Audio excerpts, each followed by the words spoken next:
مظہر بڑی سیدھی سی بات ہے. ہاؤ ڈو یو سی؟ اب آبویسلی لگ یہ رہا ہے کہ اب تو ایک اور بہت بڑا پینڈوراز باکس آگے کھلے گا. ابھی تو عمران خان پرانے مقدمے بھگت رہے ہیں. اب یہ بڑا خوفناک قسم کا مئی 9 دوسرے، اور انہوں نے کتاب بند نہیں ہوئی، چیپٹر بند نہیں ہوا جنرل فیض کے ساتھ. یہ چیپٹر تو ابھی اور کھل رہے ہیں. کیسے دیکھ رہے ہیں اس کی political implications for P T I اور خاص طور پہ عمران خان صاحب کے اپنے فیوچر کے بارے میں؟ شکریہ مالک. پہلی چیز یہ کہ ہو سکتا ہے میں غلط ہوں، لیکن مجھے نہیں لگتا کہ جو پولیٹیکل انوالومنٹ والی جو بات ہے جو آخری پیرا میں نظر آتی ہے کہ جس میں پولیٹیکل ایجیٹیشن کی بات ہے، ظاہر ہے جب ورڈ ایجیٹیشن آ جائے تو اس سے نظر یہ آتا ہے کہ اس کا تعلق 9 مئی سے ہی ہے. آئی ڈاؤٹ کہ وہ چیز اس حد تک کھلے گی، کیونکہ وہ چیز اگر کھلتی ہے تو اس میں ظاہر ہے پولیٹیکل انوالومنٹ کی اگر بات آتی ہے تو اس میں ایسا نہیں ہو سکتا کہ جنرل نہیں مظہر، ٹو ریمائنڈ یو، میں ابھی جو ڈسمبر 10 2024 کی پریس ریلیز پڑھ رہا تھا اس میں مئی 9 بائی نیم ہے، اور باقی ایجیٹیشن کا ہوٹس والے یہ وہی جملے ہیں جو اب بھی ریپیٹ ہوئے ہیں آج بھی. ہاں میں وہی بات کہہ رہا ہوں کہ دیکھیں نا، اگر آپ 2-2.5 سال بعد اس فیصلے کے اندر بھی آپ یہ لکھتے ہیں کہ ابھی وہ زیر تفتیش ہے معاملہ، جبکہ شروع میں جب یہ واقعات ہوئے تھے تو یہی کہا گیا تھا کہ it's an open and shut case. تو اوپن اینڈ شٹ کیس کو اگر 2.5 سال ہو گئے ہیں تو اس کے معنی یہ ہیں، کیونکہ جب آپ پولیٹکس کو بیچ میں لے آتے ہیں نا اور پولیٹیکل انوالومنٹ کو بیچ میں لے آتے ہیں تو اس میں پھر دونوں ڈیبیٹ ہوتی ہیں کہ پوسٹ ریٹائرمنٹ اور پری ریٹائرمنٹ آپ کا پولیٹیکل. ظاہر ہے جنرل فیض حمید ایک بہت ہی متنازع شخصیت تھے اور وہ بہت متنازع ہو گئے تھے. اگر آپ کو یاد ہو کہ عمران خان اور جنرل باجوہ کے درمیان جو کانفلکٹ کی بنیاد بنی تھی، باقی چیزیں تو اپنی جگہ ہیں، وہ فائل تھی جو اکتوبر میں موو ہوئی تھی، جس میں جنرل باجوہ یہ چاہتے تھے کہ فیض حمید کا ٹرانسفر کر دیا جائے اور عمران خان یہ چاہتے تھے کہ ان کو دسمبر تک رکھا جائے، اور ان کا اپنا پرسپیکٹو تھا کہ افغانستان کی صورتحال میں انوالوڈ ہیں. اور اس کے بعد جو ہم نے ڈیولپمنٹ دیکھی جو 2022 میں ہوئی اور جو ultimately lead to Imran Khan ouster جو ووٹ آف نو کانفیڈنس کے ذریعے، تو وہ پوری ایسا نہیں ہو سکتا جب آپ پولیٹیکل انوالومنٹ کی بات کریں تو اس میں صرف فیض حمید تک بات رہے. ایسا نہیں ہو سکتا کہ اس میں جنرل باجوہ نہ آئے بیچ میں، کیونکہ ان کا بھی رول اب آپ یہ بات کرتے ہیں کہ پولیٹیکل انوالومنٹ جو رہنا وہ ظاہر ہے آرمی کے اس ڈسپلن اور اس کوڈ کے خلاف ہے، لیکن اگر وہ پولیٹیکلی اتنے انگیج تھے جو کہ وہ تھے، وہ متنازع تھے، تو کیا جنرل باجوہ کا ذکر نہیں آئے گا؟ کہ جنرل باجوہ کے رول پر سوال نہیں اٹھیں گے؟ تو اگر سوال اٹھیں گے تو یہ بات اپنے جگہ سامنے آئے گی کہ جنرل باجوہ نے اس دوران کیا رول پلے کیا. کیا وہ اس آرمی کوڈ کی اور ان چیزوں کی پاسداری کر رہے تھے کہ جس کے بارے میں یہ کہا جاتا ہے اور جو کہ ہونا چاہیے؟ آرمی کا ڈسپلن جو ہے وہ اس چیز کا متقاضی ہے. لیکن ایک انٹرسٹنگ چیز تو ہوئی تھی نا مظہر، ایک انٹرسٹنگ چیز تو ہوئی تھی کہ جب فائنلی بڑے جھگڑے کے بعد، اور باجوہ صاحب نے تو یہ بھی میسج بھیج دیا تھا کہ میں ریزائن کر دیتا ہوں اگر میرا آرڈر امپلیمنٹ نہیں ہوگا ان کے ٹرانسفر کا، بکاز ہم نے اناؤنس بھی کر دیا ہے. تو پھر ان کو کور کمانڈر پشاور لگا دیا گیا. وہ بھی ایک سارٹ آف کمپرومائز تھا نا، because as a corps commander Peshawar وہ ڈیل کر سکتے تھے یہ افغانستان اور ٹیررزم والے ایشو کو. تو وہ ایک ہلکا سا ٹروس تو ہو گیا تھا between general Bajwa and prime minister Imran Khan. یہ تو بعد میں جب ان کے پھیرے چکر بہت لگ رہے تھے اس پہ جھگڑا ہوا. Anyway we'll come back to that. دیکھیں جب ہم یہ بات کرتے ہیں تو جنرل فیض کا جو انوالومنٹ تھا وہ مجھے سینٹ کے الیکشن میں بھی نظر آتا ہے، جو کہ اگر آپ حاصل بزنجو کا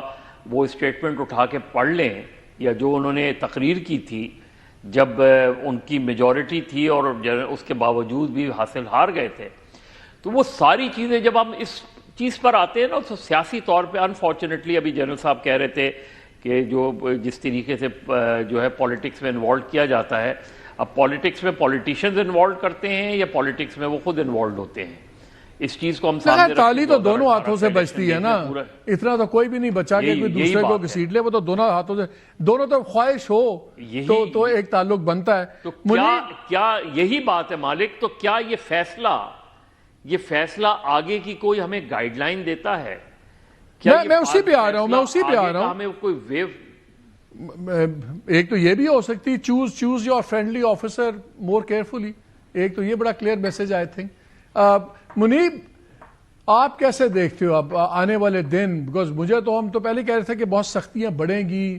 بہت ہی ہارڈ سٹیٹ تو ہو گئی ہے, حالانکہ ہارڈ سٹیٹ کو زیادہ اگینسٹ کرپشن ہونا چاہیے, وہاں پہ کوئی نہیں ہاتھ ڈال رہا, لیکن ادھر ہارڈنس بہت زیادہ ہے. کیسے آپ دیکھ رہے ہو اس کا پی ٹی آئی کے اور خان صاحب کے مستقبل کے لیے؟ مالک صاحب میرے خیال میں تو ان آل لائکلیہڈ یہ جو آخر میں وہ آئی ایس پی آر کی پریس ریلیز ہے اس کے اندر جو آخر میں چیز جس کے اوپر ہم مینلی بات بھی کر رہے ہیں وہ it hasn't come as a surprise to me at all, کیونکہ پچھلے سال دسمبر میں اگست میں 2024 میں مجھے اس وقت یہ خبر تھی اور میں نے اس کو کہا تھا کہ جو 9 مئی والا معاملہ ہے اس سے ریلیٹ کرتے ہوئے میوٹنی کا جو معاملہ ہے وہ اٹیچ ہو رہا ہے فیض حمید صاحب کے ساتھ, اور وہ چارجز ایسے ہیں جو نیچرلی کسی سٹیج پر پین آؤٹ کریں گے اور سامنے آ جائیں گے. لیکن میرا اس وقت آرگیومنٹ یہ تھا, نیچرلی جب آپ اس کے اوپر خبر لیتے ہیں کہ یہ چارج شیٹ میں تو ایسا کچھ نہیں ہے,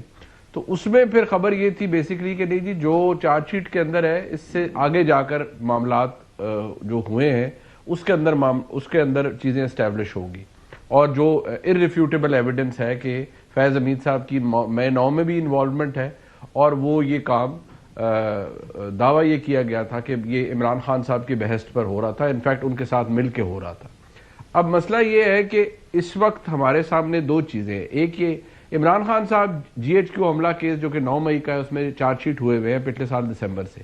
وہ دسمبر سے ابھی تک مطلب اس میں کوئی خاطر خواہ کارروائی نہیں ہوئی, بتایا جا رہا ہے شاید اگلے مہینے ہو. فیض حمید صاحب کا اگر اس معاملے میں 9 معاملے میں ان کو کیا جاتا ہے پروسیکیوٹ, تو وہ بھی ایک سوال ہے کہ کیونکہ جیسے باقی لوگ 9 مئی میں پروسیکیوٹ ہوئے, آپ ایک وکیل ہیں, میں آپ سے اس اینگل سے سوال پوچھ رہا ہوں. جب مقدمہ ہوا تو 26ویں امینڈمنٹ ہوئی تو پورا جوڈیشل سٹرکچر ری سٹرکچر ہو گیا, 27ویں ہوئی تو پورا باقی چیزوں کے ساتھ آرمی کا ری سٹرکچر ہو گیا, سارا جو پاور سٹرکچر تھا سب کچھ. یہ آپ سوچیں کہ اب اگر مقدمہ چلتا ہے, میں آج 23 کی بات نہیں کر رہا, اب 2026 میں جب ٹرائل چلے گا تو تب یہ دونوں ری سٹرکچرنگ کے بعد کتنا ممکن ہوگا عمران خان کے لیے یا ان کی پارٹی کے لیے ریلیف لینا with the post 26th amendment judiciary and the post 27th amendment power structure. I would say next to impossible, کیونکہ جو چارج شیٹ اگر آپ پڑھیں, جو چلیں میں فیض حمید کے معاملے کو نہیں دیکھ رہا, میں تو عمران خان صاحب والا معاملہ دیکھ رہا ہوں, تو اس میں جو ایویڈنس کے طور پر کوئی 6-7 USBs ہیں اور متعدد چیزیں ہیں جو پرووائڈ کی گئی ہیں اس کیس کے اندر.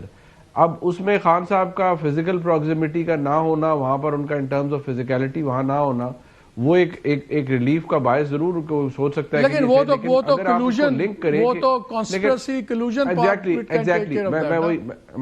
میں وہی عرض کر رہا ہوں کہ وہ اگر ان کے بحث پہ یہ سب کچھ کیا گیا ہے جو کہ اور بہت سی آفیشیل پریس کانفرنسز میں بہت سی پولیٹیکل پریس کانفرنس کو ماسٹر مائنڈ تو پہلے ہی ریفر کیا جاتا ہے, تو وہ کلوژن والا اینگل تو ہے. سو وہ تو اینگل اپنی جگہ موجود ہے, لیکن جو اصل معاملہ ہے وہ یہ ہے کہ فیض حمید صاحب کے گرفتاری کے بعد چند اور لوگوں کی گرفتاری اور کافی مٹیریل جو پرووائڈ کیا گیا اور جو موجود ہے, اگر تو وہ 2 چیزیں اسٹیبلش, ایک یہ کہ فیض حمید صاحب کو جوڑتا ہے 9 مئی سے, تو دیکھنا یہ ہے کہ کیا فیض حمید صاحب کا بھی جیسے دیگر لوگوں کا ملٹری کورٹ کا اندر ٹرائل ہوا اور فیصلہ آیا ویسے ہوگا جن کے بارے میں لکھا گیا کہ اس معاملے کو دیکھا جا رہا ہے. یہ تو نہیں ہو سکتا کہ فیض حمید صاحب کا معاملہ انسداد دہشت گردی کی عدالت میں عام عدالت میں چلے, وہ تو پھر ایک لمبا رن ہے. دوسری جو ایک پرابلمٹک ایکویشن ہے وہ یہ ہے کہ عمران خان صاحب کا جو کام چل رہا ہے, مطلب وہ 9 مئی کا ایک کیس چل رہا ہے جسے ہم جی ایچ کیو حملہ کیس کہتے ہیں, وہ ATC میں چل رہا ہے. لیکن اگر فیض حمید صاحب کے بیانات اور ایویڈنس کے ساتھ کوئی چیز اور سامنے آتی ہے تو پھر کیا عمران خان صاحب کا ایک اور معاملہ ملٹری کورٹ کے اندر بھی چل سکتا ہے, جس کے اوپر ایک کچھ عرصہ پہلے ایک دلیل, ایک آرگیومنٹ تھا which obviously جس کی وجہ سے کچھ ایک ٹینشن بھی تھی کہ یار یہ ایک بڑا سخت پریسیڈنٹ سیٹ کرے گا لیکن جو پچھلے 6-8 مہینے کے اندر ہوا ہے، جو بھی چیزیں ہوئی ہیں اور جتنی جو ہارڈ اسٹیٹ کی آپ بات کر رہے ہیں جو کہ آج ہم بن چکے ہیں ان آلموسٹ ایوری وچ وے، اس سے تو مجھے اندازہ ہوتا ہے کہ شاید یہ بھی ہو جائے گا. اور اگر یہ ہوا تو پھر یہ بھی ایک بڑا سخت پریسیڈنٹ سیٹ ہوگا، کیونکہ وہ کیس اس میں فیض حمید صاحب نہیں جائیں گے، فیض حمید صاحب کا ملٹری کورٹ ٹرائل ہی ہوگا. اور اگر ملٹری کورٹ ٹرائل میں عمران خان صاحب کو امپلیکیٹ کیا جاتا ہے کہ ان کے کہنے پہ ان کے ساتھ مل کے فیض حمید صاحب نے یہ سب کچھ کیا، تو نیسیسریلی عمران خان صاحب بھائی وہ گلٹ بائی ایسوسیشن والا معاملہ تو نہیں ہوگا، اس سے بڑھ کر ہی ہوگا. عمران خان صاحب کو بھی روپ ان کیا جا سکتا ہے ایک ملٹری کورٹ کے اندر.